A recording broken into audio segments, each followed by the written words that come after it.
I hope it's been nourishing for all of you in terms of imbibing something new which will make a difference for the children that you represent from the schools that you come, wherever that is.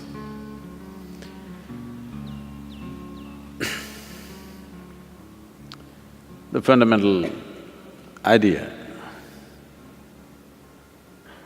behind an attempt like this is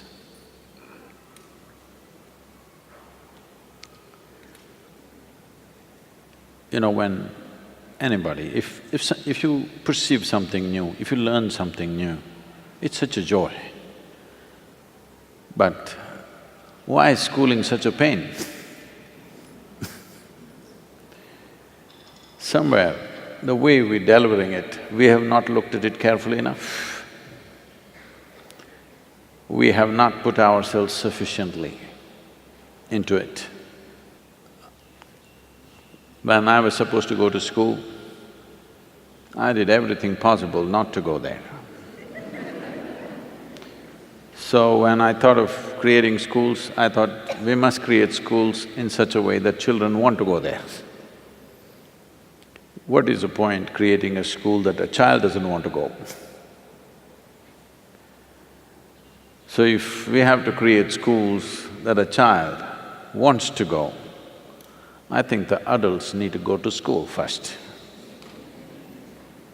So, in a way, these conferences are just that effort to put the adults to school so that we, all of you, can create schools where the child wants to go. Of all the different manifestations of human beings, the categories are getting more and more. A child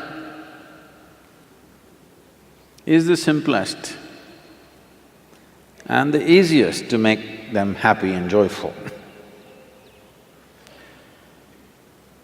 With such a segment of population which is naturally joyful, I don't see why it is so difficult to create a joyful way of delivering education.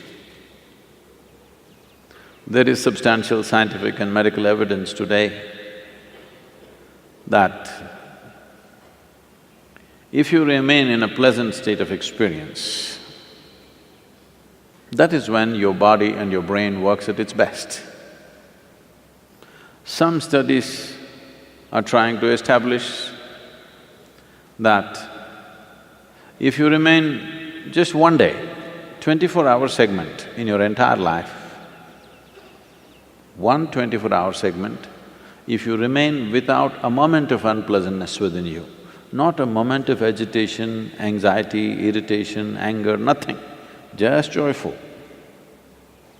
They say, your ability to use your intelligence can go up 100% in a single day. We've always known this by experience, but today there is data, because without data nothing is true anymore. If there is no data about you, that means you're not here. Yes, if you did not register your data into the computer, all of us will think you're not here. So without data, nothing exists. So today there is data that a joyful way of existence will enable a human being to empower a human… it will enable and empower a human being to a very high level of perception and performance. So this is a must. How is the question. There may be many methods, many of you are expert educators, I'm sure you've discussed many things today, I will leave that to you. But one fundamental is, if you are not joyful, you are not going to inspire anybody to be joyful, that's for sure.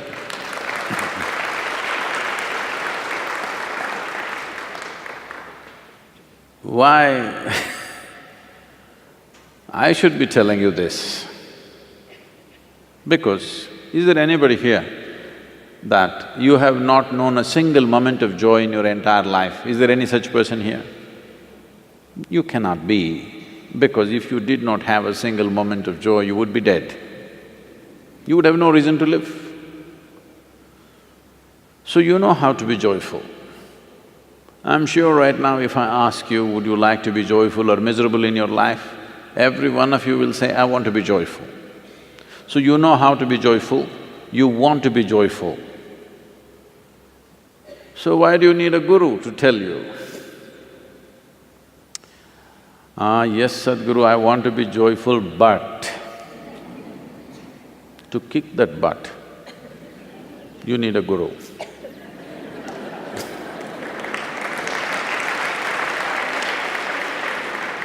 Yes, I want to be joyful, but you know what he did. Yes, I want to be joyful, you know what she did. Yes, I want to be joyful, you know, the weather is not good. So there is but. If we just kick this one but out of our life, creating a joyful education will be a natural consequence. If we are joyful, whatever we do, whatever we create, we will make it that way, isn't it? Without we being that, now if I say, let's create a joyful education, it looks like a very complicated problem. If you are joyful, is it not natural that you will cook joyfully, you will serve joyfully, you will talk to people joyfully, you will do everything joyfully? Is it not natural consequence? So right now, one of the biggest mistakes, I would say a crime that we are committing is, we have taken to this Western mode of doing things, that is goal-orientedness. That is, we want mangoes, but we are not interested in the tree. Soil is not even our concern. We've gotten into this mindset. Goal is the thing, we want this big mango, you have this one, we want this big mango. But we are not so much interested in the tree, soil is not even in our perspective. In yoga we say, if one eye is on the goal, you have only one eye to find your way. It's very inefficient. If you have both the eyes to find your way, you will find your way. This too much goal-orientedness has made human beings, not only in schooling, in life, in the way we create our businesses, the way we run the nations, the way we conduct the affairs of the world, everything has become so skewed and not about life. It is about some product in the end. At the end of our life, there is only one product, which is grave. Either we are investing too much in the graveyards of the past, or futuristic. If it's futuristic, it's grave-oriented, because that's our only future that's going to happen to you and me. So the thing is, whether it is schooling or business or anything that we are doing is about how we conduct it now. What will come out of it? Whatever comes out of it. Are we doing it in the most beautiful way possible? If this one thing is embedded in us, methods, various tools, all these things will come from experts. There are many experts. There are a whole lot of people who invested their life thinking through these things. We can use that, but to use these methods in a way that it works, we need people who are first of all joyful, who know how to make their life beautiful. If you do not know how to make your life beautiful, this aspiration of making everybody's life beautiful is not going to work. So, all those… many of you who are as teachers, as educators, as experts in the field, variety of expertise that is here. And in the morning, briefly I mentioned this, the evolution of the teacher is the most important thing, everything else is secondary. Who delivers this is the most important thing. It's not… we have not invested enough in that. Evolution of the teacher does not mean just more and more tricks about education. As a human being, if the teacher blossoms, becomes a joyful, loving, compassionate human being, above all conscious human being, everybody has to strive for this, otherwise this will not happen.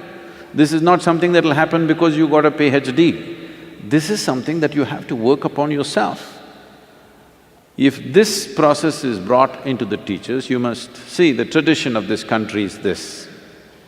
Usually parents gave away their children to a teacher, an acharya or a guru, took the children totally in his fold because people saw him as an evolved human being, not just a knowledgeable human being, an evolved human being. So they saw that if we leave our children in his hands, in his or her hands, naturally our children will blossom.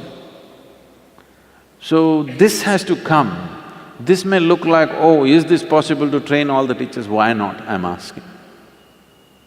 For the first time, for the very first time in the history of humanity, we have capabilities that no other generation could ever dream of, isn't it? In this country, let's say a Rama or a Krishna or a Buddha are so revered, all right? I want you to look at the reality of this. Suppose a Rama sat here and spoke, the gentle being that he was, I'm sure his voice wouldn't carry to first 50 people, others would sit there and just gape. Yes or no? Krishna, a little more playful, maybe he stood up and spoke little more loudly, maybe 100 people heard. Gautama made simple systems and trained thousands of monks. He made sure a few 100,000 people heard. But today, I can sit here right now and talk to the entire world. Never before this was possible. So we have come to an age, we have come to a time when we can make truth mainstream. Never before it was possible. Krishna spoke only to one guy. How can it become mainstream? It's bound to be fringe, isn't it? Jesus spoke to 12, bound to be fringe, isn't it? For the first time we can speak to the entire world. It is time we make truth mainstream.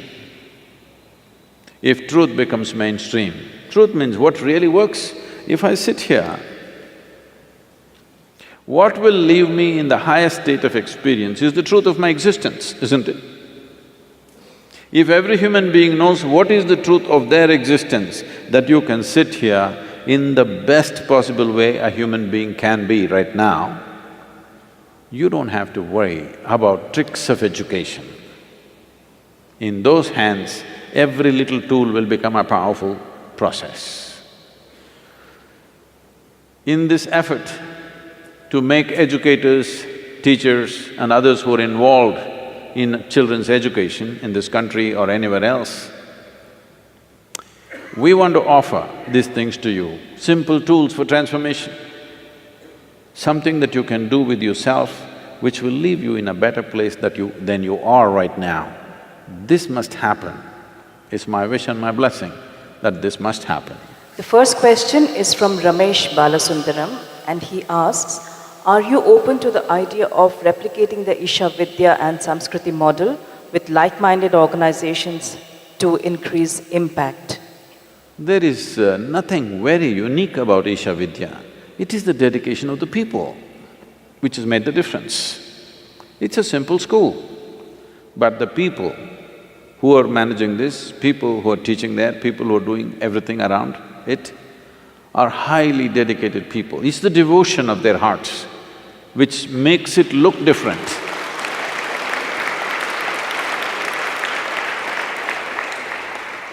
I don't think anything that we are doing in Isha Vidya is something that any of you do not know. It is just the devotion of the people which makes it look so different. See, Samskriti is not designed to take in the entire population into it. It is designed as a niche. Certain number of people have to go into this because if you want to have a balanced, sensible society where whatever tools that we have in the form of science, technology and so much knowledge about so many things today, if this has to be used in a sane way in a society, as many people as are going into science, mathematics, technology, similarly, that many people should go into music, dance, art, aesthetic. It's very important. In homeschool also, we have all these aspects, but still the pressures of being a part of some board, that there is a curriculum to finish, never allows those children to really, soak it up. But here, Sanskriti children are 100% on that. You just saw them on stage, but you must see them, how they are in their life. Above all, the stability that's come into their life is phenomenal. I must share this with you. This is about 4 years ago when the first batch reached 15 years of age. We have a system where from the age of 6 to 18, they're with us. The last 3 years, that is from 15 to 18, they must take brahmacharya. It's a 3-year or a 2.5, 30 months of brahmacharya they must take. Last 6 months we will relieve them. Brahmacharya does not mean, giving up something and going away. Brahmacharya means you fix a certain period of your life as a period of absolute discipline and learning. Nothing else, no other distraction. So, I'm to initiate these children. They go into 15-year-old kids, they go into 60 days of total silence. And a sadhana which starts at 3:30 in the morning and closes at 8:30 in the night. After the 60 days of silence, another 3-4 days are there for initiation. I just want to see how the children are, this is the first batch. So morning 3:30, I come to see the children in this building. 14 of them, 6 girls and 8 boys, they're all sitting there. I walked in and I just sat there, I just looked at them. They were just glowing, literally. I just sat there and cried. Because when I was 15, I was not like this, believe me. I was not like this. When I saw them, at 15, if they can be like this, for me to sit like that, it took a long time. For me to simply sit unmoving, unconcerned about anything around me, it took a while. But these kids at the age of 15, not by natural realization, but just by training and dedication, they're simply sitting there and glowing like, lit from inside. And some idiots in the society are worried, what will these children do? So what they mean by that is, how will they earn their living? I think it's pathetic. A human being has to construct their life. Human beings have to construct their lives all the time thinking about how to earn a living. An earthworm, a grasshopper, a bird on the tree, all of them earn their living, isn't it? With such a big brain, you're supposed to do something little different than just earn a living. Earning a living should be the most basic thing. With a millionth of your brain, you can handle it. But we have raised earning a living to the heavens today, unfortunately. Entire system is about how to earn a living, how to earn a living. This is a way of completely destroying human intelligence. This is a way of tarnishing human genius in every possible way, because how to earn a living has become the greatest thing in the world. Why people are driving you in this direction is because they've built one fake economic engine which they have to feed all the time. They have to feed it all the time. Because of this, we are sacrificing our children as a fuel for this economic engine that we have built. It is time, at least a niche amount of children are not concerned about how they will earn their living. When I was growing up, not for a moment I had this thought in my mind, how will I earn my living? My father used to be worried, what will happen to this boy? There is no fear in his heart about anything. One day I turned around and asked him, when did fear become a virtue? I'm saying, we are bringing up children with this fear. If you don't pass, you know what will happen to you? Continuously fear-based education. That if you don't get this many marks, you're finished.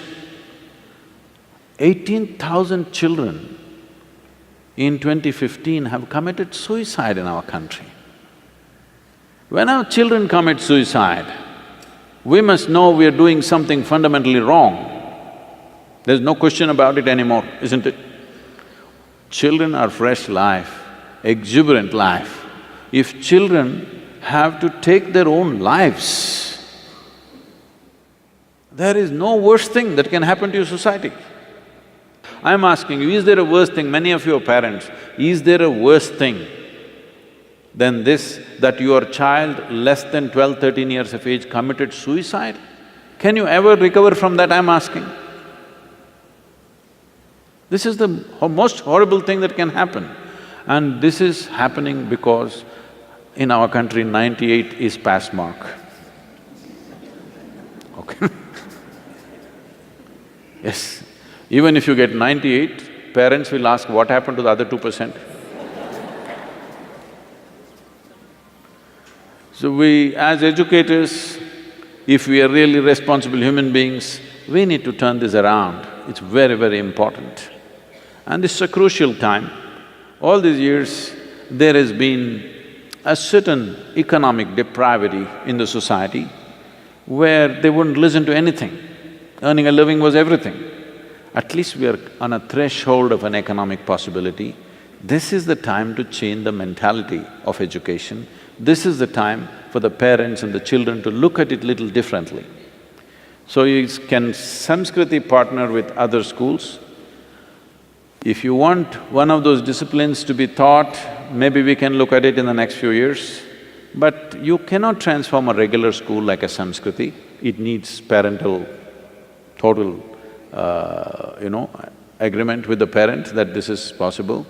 I don't think a school like this would happen unless people were spiritually in a state of experience where they want their children to pursue something like this. Right now, we are not able to take the children who are coming in because we are not able to build facilities, and certain forces in the society are filing cases against Samskriti education because these children are not concerned how they will earn their living, that is their concern. The next question is from Dr. Nidhi Rajan. Namaskaram Sadhguru, as teachers who deliver knowledge to children, is it not important for teachers to remain physically and mentally fit? This concept of fitness of teachers is not looked into properly. Teachers need sound body and mind to make a child learn well. I find many B.Ed trainees are physically and mentally not stable. There is no system to address this. Definitely, it's very, very important. If you want to inspire a child, as I said earlier, it is not just by talk. When they look at you, you must be an inspiration, just the way you are. This has to be brought into education system, that teachers are of a certain quality in terms of physical well-being, mental well-being, aesthetics, simple aesthetics. It must be brought into their training because a child is looking like this, he doesn't miss a thing. He misses everything that you're saying, but he doesn't miss anything that you are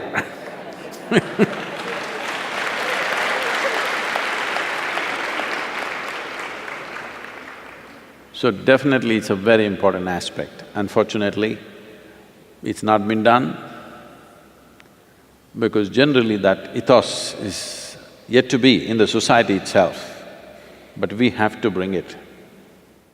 The next question is from Naveen Krishnamurthy.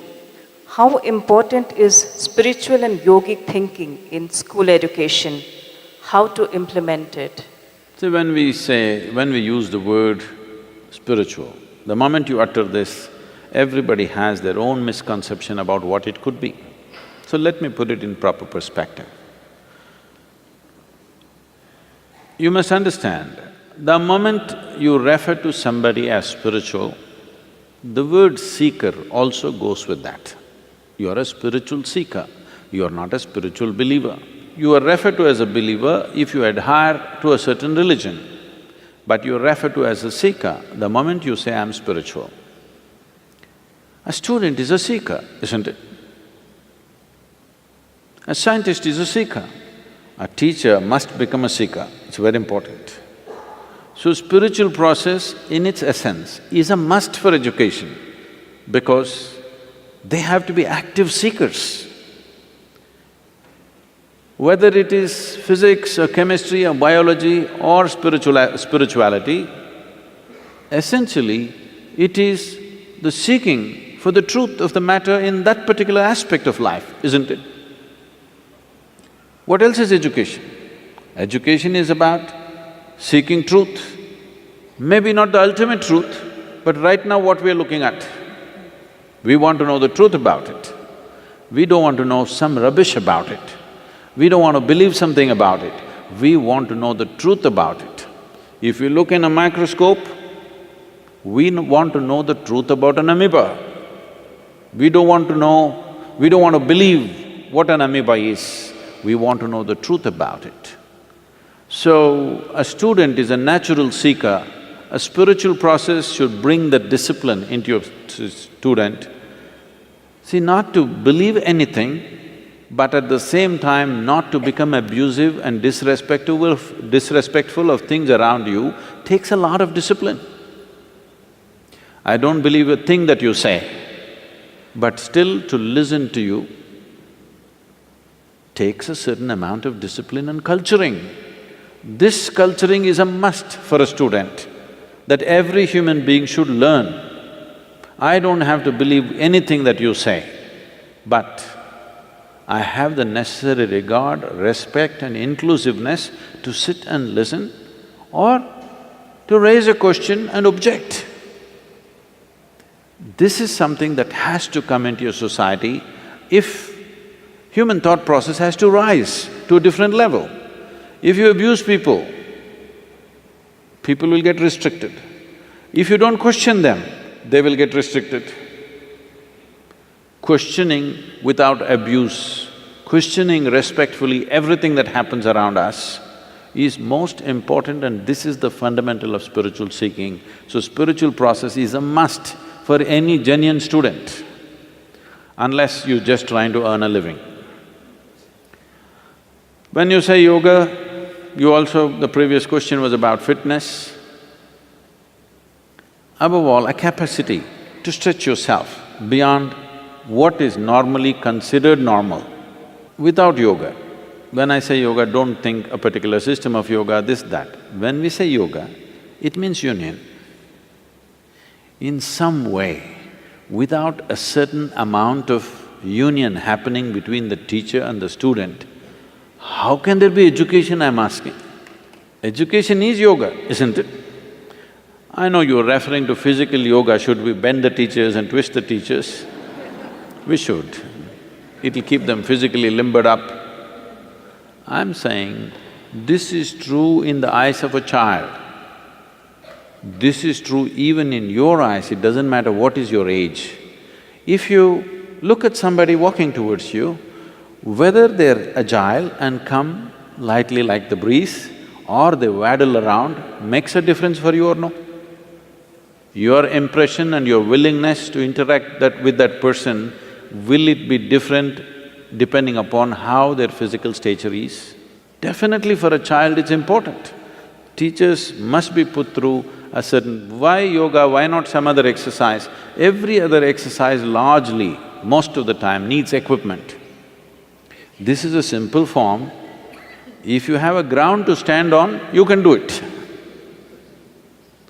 There is nothing more secular than yoga because everybody can do it wherever they are. You don't need equipment, you don't need instructors, nothing. In the beginning, if you just learn for a week, you can do it by yourself. So in rural schools, a large part of India is still impoverished, all right? It's very important we bring yoga to bring health, well-being, mental agility, everything. I got into yoga for all the wrong reasons, but it worked miraculously well for me, because that is the beauty of this existence. Whatever your intention, if you do the right thing, right things will happen to you.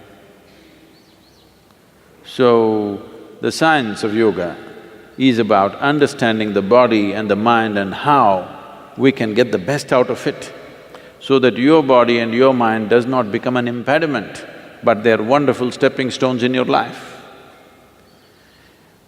Tell me, right now your back is aching, you're sitting like this, a child comes bubbling with enthusiasm, poda. Yes or no? Because a child's enthusiasm and effervescence is such, you need the energy of 10 people in you to handle a child. You need the energy and effervescence of 10 people if you want to handle children in a healthy manner. Otherwise, put them down. That is what will happen. This is not just in school, even at homes it's happening because the parents don't have the energy to manage the child. They just reproduce, but after that they find they don't have the energy to manage a child because he's all over the place. When you have 100 children on your hand, you better be super energetic. For this you need yoga for sure. The next question is from Ganesh. Dear Sadhguru, what is your opinion of teaching in native language versus teaching in English? These 25 or 30 different languages in this country, if you add up all the dialects, they tell me there are 1,300 dialects, but at least 25 to 30 full-fledged languages with a script of their own, with a huge body of literature behind it. A full-fledged language is not an overnight happening. The oldest language on the planet is Tamil language, you're in Tamil Nadu.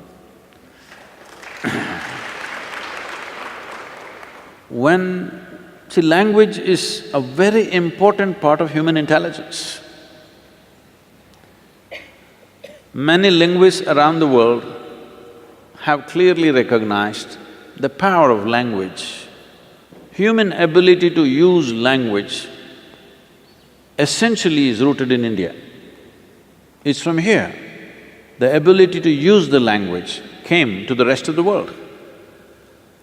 Almost all the languages, which are largely in Europe and Arabia based, all of them have Sanskrit influence on them. So, in our eagerness to just get a job, we don't have to completely destroy these languages, we will lose out something very, very big. See, English is a fantastic thing in terms of its simplicity, in terms of… because internet and, modern technology has taken to English language, it is a must.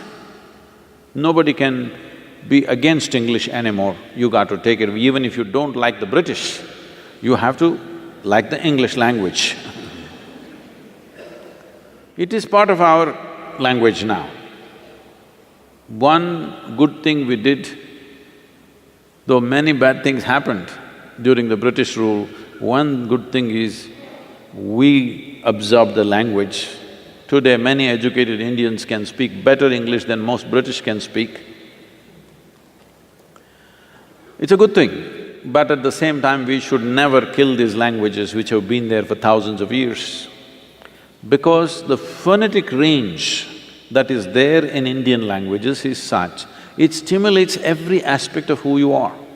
English language has a very narrow phonetic range. So this ability to use sounds to stimulate and trigger one's intelligence and energy within ourselves is something that we should not give up. Every child must know one more language other than English, whatever that is, because anyway our states are divided on linguistic basis. So in that state, whatever the language is, they must know. In our over-enthusiasm for employment-oriented education, I know many schools are completely destroying the local languages. This should not happen. Local language must be there, it must be a part of you. At least people should know how to speak and read. If not, you don't know how to write great literature, at least you must know how to read and speak one more language other than English language. Our education policy has taken that into consideration. It is the responsibility of every school to ensure that happens. And I feel the easier way to do it is maybe they're studying science, they're in an English medium, they're largely studying English language. But you could make some plays, some theatre, some art, something in local languages so that people use that as a social thing, use that as an entertainment where there's a natural interest in how to express themselves in that language. It is a must. We should not kill these languages because it's taken thousands of years to create it. This is our national pride, that we have the maximum number of languages. If we had to create this many languages, see, we must understand this. For example, let's say Tamil Nadu and Karnataka, Tamil Nadu and Andhra Pradesh, Tamil Nadu and Kerala. There are no geographical separation. There are no oceans between these states. There are no mountain ranges clearly demarcating and separating the populations for a long time.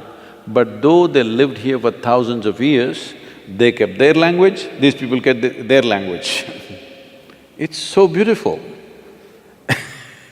When they went to trade and transact, they learned the other language, but they always kept their language.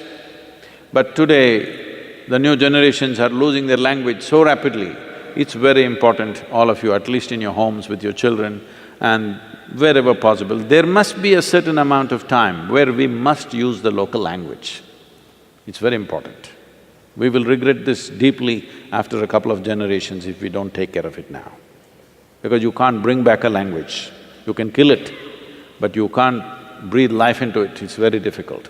We teachers are constantly instructed to make the children be aware of good touch and bad touch, even at the age of 3 when they are in kindergarten. After they get to know, they react in a very different way. As a teacher, I find it very embarrassing to see them. Is it very necessary for all the kids to be taught about this? See, unfortunately, a lot of very ugly things have happened in schools. Unfortunately, it is a reality. Child abuse in schools has been a very deep concern. Tell me if I'm wrong. I'm saying this from my own experience of being in school, which is a long time ago. When I was growing up in the schools, I have heard of a few cases of some kind of abuse. I would say it was maybe… today even boys are being abused, which was, I believe, was not there at that time largely. Maybe one in a school where there were about 400, 500 girls, maybe about 10 or 15 girls could say that in some way they were, not properly handled by somebody. It was never a widespread thing as far as I know. Even today, I think it is not so widespread, but it's much bigger than before.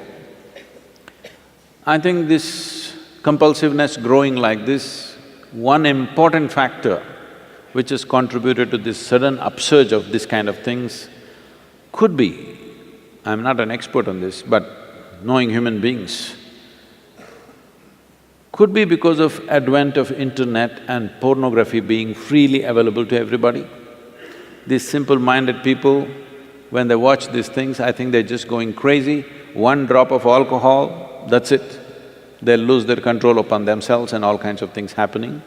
It's not that these things have not happened in the past, unfortunately, human history is replete with these kind of things. But it's not large scale. This… talking to very young children about this healthy touch or unhealthy touch or whatever kind of touch, I think puts unnecessary fear and they become close to everything and everybody around them. It is, there was a time if you see a young child, you could go and pick it up, whosever child it was. Now you have to hesitate. which is… the loss is too big, that human beings cannot respond to a child without concern. The loss is too big in my perception. But at the same time, in the schools, when something goes wrong, then of course all of us will complain. Especially if you are the parent, you will be devastated. I feel if it is happening from the teaching staff, putting them through proper screening, training, a certain amount of spiritual… See, this is important. When we say spiritual, people think you're trying to take them to heaven. No, spiritual means you're relieving them from the compulsiveness of the body and the mind. Some amount of spirituality, this needs to happen for people who handle children, this needs to happen to every human being, but particularly because you're handling a fragile life. If all these things are done, will it stop 100%? No. But we can only improve things, we can't eradicate things. This is not some polio or something that you can put a drop and get rid of it. There is no magic wand for all these things. In a continuous, committed way, if we work at it, we can bring down the incidence to a negligible point. But even if it happens to one child, you can't really ignore it. But using that as a basis and poisoning the minds of every child is not in my… in my understanding, it doesn't agree with me. But I understand that those who are running schools, when certain incidents happen, they become hyper this thing, and the media glare and the ugliness that happens around that, I have not still figured a 100% solution for that, really. But I feel a spiritual evolution in the teachers' constant effort to do that could considerably bring that down. I have a concern. I've attended several conferences, and in each conference we go away with a key point, and we say that teacher education is a solution to most of the travails of education in India. So we go back and all of us agree, and we think it's an urgent need. This we all agree. But then I don't know what kind of steps concretely we can take towards this in terms of teacher education. There are two sections. One is existing teachers, how to improve their state of mind, their attitude towards children, towards curriculum, and new teachers. New teachers, it seems to me, is easier. But also when you look at the B.Ed program, with all due respect to Mr. Rajput, Dr. Rajput, that they don't answer the need of modern children, modern society. And when the in-services goes on for existing teachers, they're all fragmented. And because it's not supported by the system, they don't stay. It's just like one more flash in the pan. So while we all agree that we have to give a major thrust to teacher education and empowerment, what concrete steps can we take in a holistic way and completely in a countrywide manner? That's the biggest question looming here for me, for all of us, I suppose. See, countrywide, when you talk, we must know how wide our country is. It's a very wide country, all right? Not only wide in its size, very wide in its variety. There are language issues, there are cultural issues, there are a variety of things. So I don't think we should think countrywide. We can think board-wise. There are different boards, main boards like ICSE, CBSE, whatever. It's very easy to impact them because these boards are sensitive and active and they want to constantly… they're looking for improvement. In these boards, easily it can be brought, but the majority of the children are in the state boards. So then it is statewide. You have to convince the state government. Every state government, at least in Tamil Nadu, I believe, there's a 20-day training for all the teachers every year. So there is an effort, I'm saying. There is an effort from the administration to do that. But what happens in this whatever number of days? These training aspects, I'm sure the government won't hand over the entire thing to you. Suppose it is 20 days, these 5 days, your 5 days, suppose you give it to me or some other organization who's capable of that.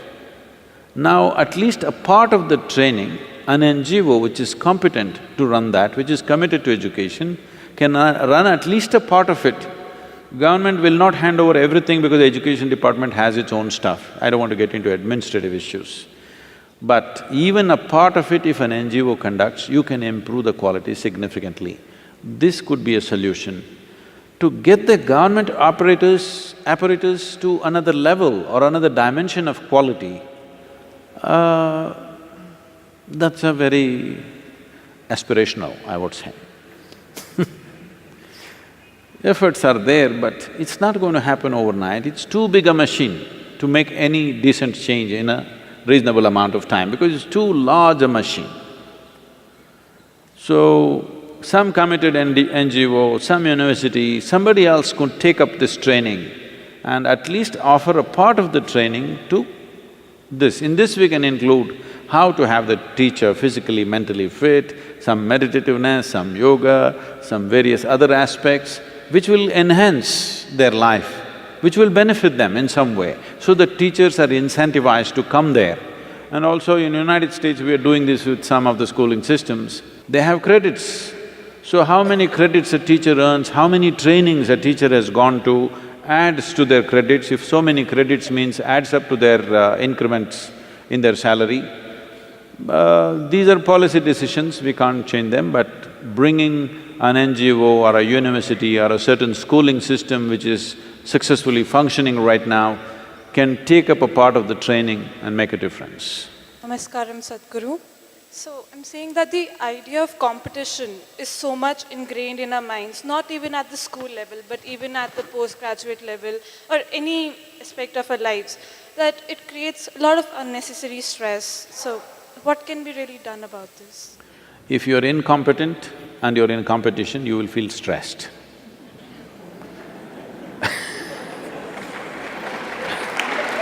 So, if you want to be in a competitive situation, the thing is you have to work on your competence. Right now the problem is, you're tweaking your desire, you're not tweaking your competence. This is what has to happen, that we must teach children to tweak their competence, not their desire. We are calling this ambition, we are calling this goal-orientedness. Ambition means what? You tweaked up your desire, you'll suffer invariably. If you tweak up your competence, you will see wherever you go, you're doing better than what people expect you to, so naturally things will go well for you. Competition is not the bad thing, lack of competence is the bad thing. We must understand this. In this country, this is very important because we still think our education is cooked in heaven. Because people tell me temples are crowded just before the examination. Just the wrong place to be. Just the wrong place to be. When your examination is coming, you sitting in the temple is just the wrong place to be. In the vacation, you sat in the temple, great. So instead of competence, we have big desires.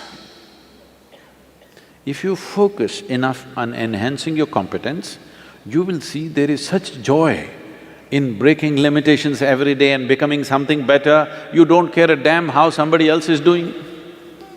Yes, if every day, if you're breaking limitations. When I was speaking to I think our home school, I was telling them, a class full of children should sound like eggs are hatching. You know, at one time I used to do sericulture, silk farming. And I was amazed. I was so amazed I didn't take them to the market sometimes.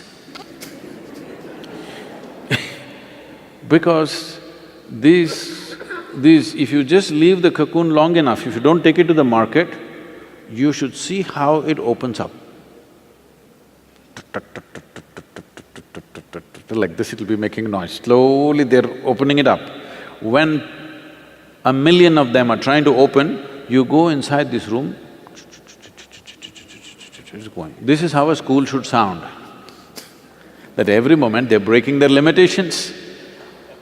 If you are breaking the limitations of who you are, if your competence, you're working constantly to expand, you don't even have the time to look at somebody, how is he doing?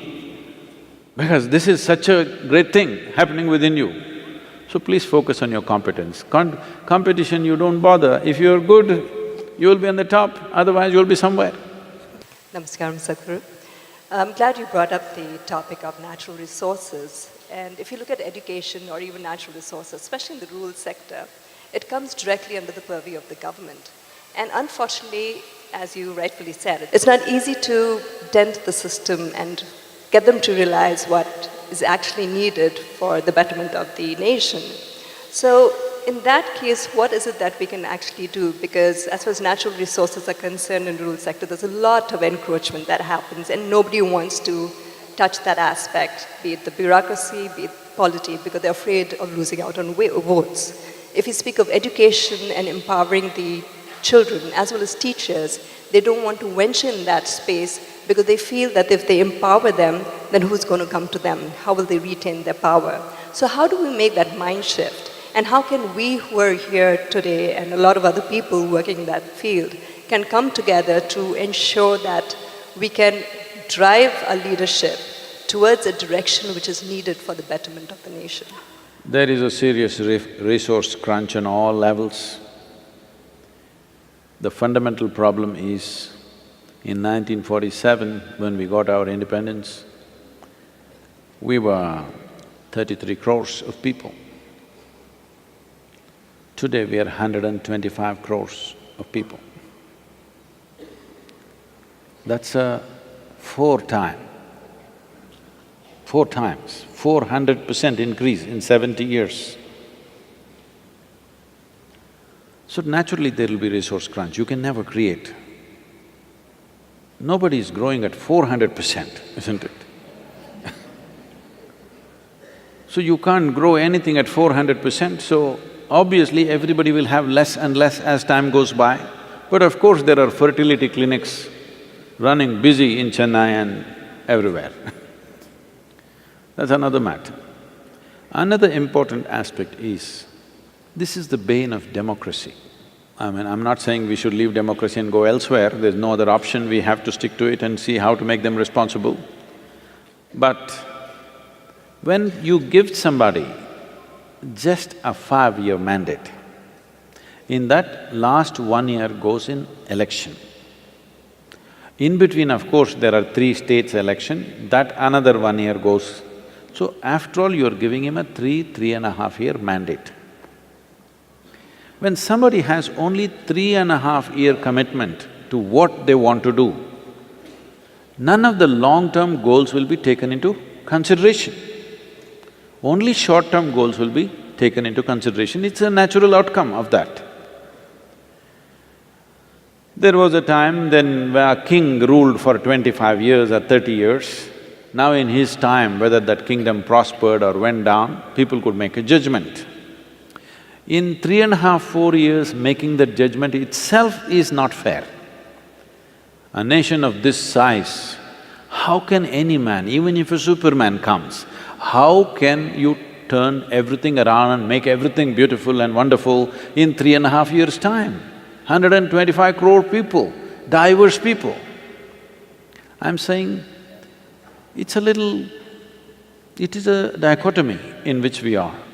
We cannot go into any other mode of governance other than democracy. There is no other way for us. At the same time, how to make it worthwhile for the person who occupies that seat to invest in long-term goals. If he invests in long-term goals, he loses his election for sure. So obviously, people are not able to recognize what is our true well-being. If you give them something free, they think this is great. This has been happening since, I think they started in 80s. Suddenly they started at that time, the rice, the rice we eat used to cost 12 to 15 rupees. In Andhra Pradesh, I think that's where it started first, they started giving it for 1 rupee, 1 rupee 1 kilogram. Who pays the remaining 14 rupees? Nobody knows. I'm saying, even a rural housewife knows if I have 10 rupees, I can only buy 10 rupees worth of goods, isn't it? That much economics everybody knows. You don't have to be a PhD. Everybody knows we can only spend what we have. You cannot spend what you don't have, isn't it? So still I think we need to educate the citizenry that they can understand. If a political leader talks about long-term goals, people can understand this as, oh, this is our well-being. Right now the electorate does not understand that. So naturally the leaders try to do those shortcut methods where none of the long-term goals get addressed, unfortunately.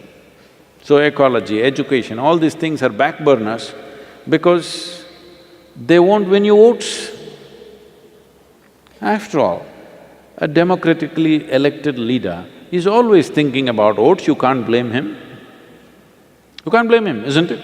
I'm telling you, if you were in the game, you wouldn't be thinking of the vote, you would, isn't it? So we need to educate the people what is a true well-being, what is a sham of a well-being.